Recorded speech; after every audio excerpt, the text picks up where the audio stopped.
போயிட்டு வந்தாங்க. என்ன கம்ப்ளைண்ட் கொஞ்சம் கேட்டு சொல்லுங்க. எப்படி யாருங்க கேட்பா? பேசி முடிச்சா கவர் வாங்கி பையில வச்சுட்டு போயிடுவோம். அதை விட்டுட்டு தேவைப்பண்ணிட்ட போய் பேசுனது எப்படி இருந்துச்சு, அண்ணாமலைகிட்ட போய் பேசுனது எப்படி இருந்துச்சுன்னு கேட்டா நீங்க பேசிருக்கே வேண்டாம்னு அப்படின்னு சொல்ற காலகட்டத்தில் 52 பேரா போறாங்க காஷ்மீருக்கு. போயிட்டு வந்த உடனே இவர் கேட்கிறாரு, உணவு எப்படி இருந்தது, அந்த கைடு எப்படி கூட்டிட்டு போனாரு, சரியானபடி நடந்துகிட்டாரா, ஃபாலோ செய்கிற தொழிலில் அந்த தர்ம சிந்தனையோடு நிற்பதிலே நம்முடைய விஸ்வநாத்தை நான் பார்க்கிறேன். இந்த தொடர் ஈடுபாடு இருப்பதாலே தான் இன்றைக்கு எவ்வளவோ போட்டீங்க. யாரை பார்த்தாலும் டிராவல்ஸ், எல்லாரும் டிராவல்ஸ் நடத்துறாங்க. அது அவங்களுடைய உரிமை, ஜனநாயக உரிமை.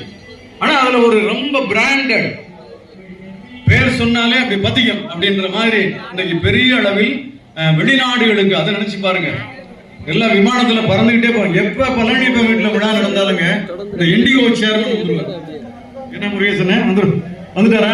செட்டு நாளை காலில் வர்றாரு. இண்டிகோ சேர்மன்ங்க ஒவ்வொரு வருஷமும் டிசம்பர் 31 பழனியப்ப வீட்டுல இண்டிகோ சேர்மன் இருப்பார். என்ன காரணம்?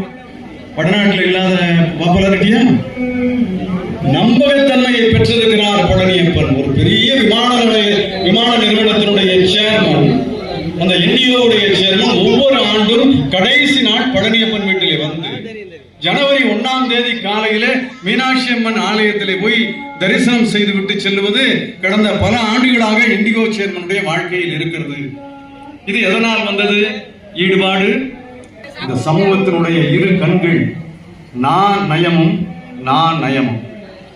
அதை இன்றைக்கு பழனியப்பன் வள்ளிக்கண்ணு தம்பதிகளிடம் நம்மாலே பார்க்க முடிகிறது. இதையெல்லாம் நாம் நிறைய பார்க்கிறோம். ஒரு நூல் வெளியிட்டு விழா மதுரையில் ஒரு 25 வருஷத்துக்கு முன்னாடி வாழும் கலை அப்படின்னு ஒரு அமைப்பு, ஆர்ட் ஆஃப் லிவிங் அப்படின்ற அமைப்பு. அதப்பன் தமிழறிஞர் வந்துட்டாரான்னு ஒரு பார்வை பார்த்துருக்கு. வந்துட்டா ஒரு சிக்னல் கொடுங்க, நான் அதுக்கு தகுந்த மாதிரி பேச்ச முடிச்சிருக்கேன்.